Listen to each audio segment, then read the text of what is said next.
Hey guys, what's going on? It is Live Dubsteps here, and pardon me if I sound a little sick. I'm just getting over a cold or whatever it was.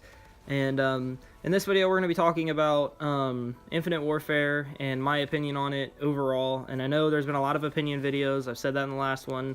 This is probably going to be the last one, considering there's nothing else to give my opinion on. So let's just get into this. Alright, so Infinite Warfare came out about, what, 3 months ago? Almost 4. 3 months. Yeah, 3 months ago, almost 4.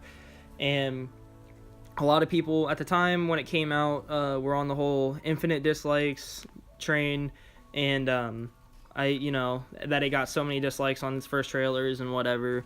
But it got better as time went by. It still was pretty negative in that whole like-dislike ratio, but it is what it is. I guess a lot of people just didn't like it. But this is my video explaining why I like it. I mean, it's not a bad game, so I guess I'll start on the multiplayer side of things, is what you're seeing here.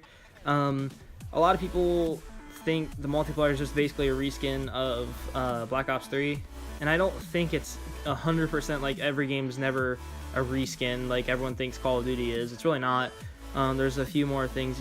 There's things that are different in the sense that a lot of this stuff is slow. A lot of it's more passive now than it used to be. Like, the jumping is not as aggressive as it was in Black Ops 3. The wall running isn't. The sliding still is kind of, isn't, because you can't really shoot as much when you're sliding in this game as you could have in Black Ops 3. A lot of it's a semi-slower paced version of Black Ops 3, and that's what I liked about it. The only thing I didn't like was kind of how the supply drop system's working. Like, the custom emblem, like, there were supposed to be custom emblems in the game, and we're still waiting on that. And I just think the fact that the entire game did not seem 100% finished when it came out, so I still think that it's still a good game. I think they just weren't ready, and like Infinity Ward just wasn't ready to release it, or didn't put enough work in to get it released and everything released at launch. So there's that. That's my only negative, is the entire game like was not there in the sense of the emblems and stuff and the supply drops. But that's just the multiplayer. Then in zombies, because zombies is the other big thing that people were talking about, and I think if I'm like, I could be wrong here, but I do think that they copied Treyarch's what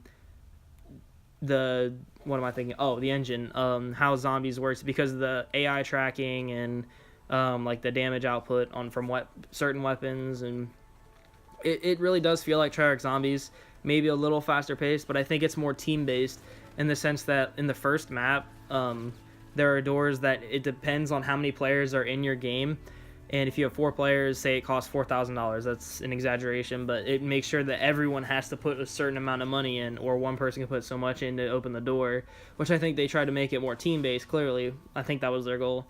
And another thing that makes me think that is just because in the actual credits, I always watch through the credits in these games just to see maybe if there's some hidden,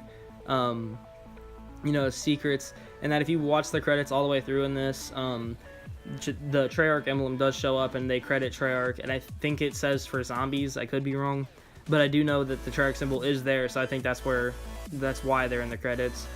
So that's, the opinion on zombies. I think it's still really good, and it's kind of fun. I think it's, pretty fun. It's just hard to play alone. You really do need to have like a group of 3 or 4 to be able to, have a decent amount of time and be able to complete Easter eggs and stuff. And I don't think the Easter egg was it was not bad. It was actually pretty good, because it was really in depth. It did require a lot of work, and I think since I play on Xbox, I don't get the map packs when they first come out, but it is what it is. And then campaign. Honestly, the campaign was one of my favorite campaigns in any game ever. It showed a lot of depth, and there was a lot of emotional connections to the characters, and the way it ended, I thought it ended very nicely, smoothly, and I thought, like I said, it's the best I've ever seen. So that's my opinion on the game. If I had to give it a rating out of 10, I'd give it an 8, because it's not perfect, but I do think it was a really solid game, and if you have not played it, at least give it a chance. And that's going to be it for this video. I hope you guys do enjoy. Remember to leave a like, and I'll see you all in the next one.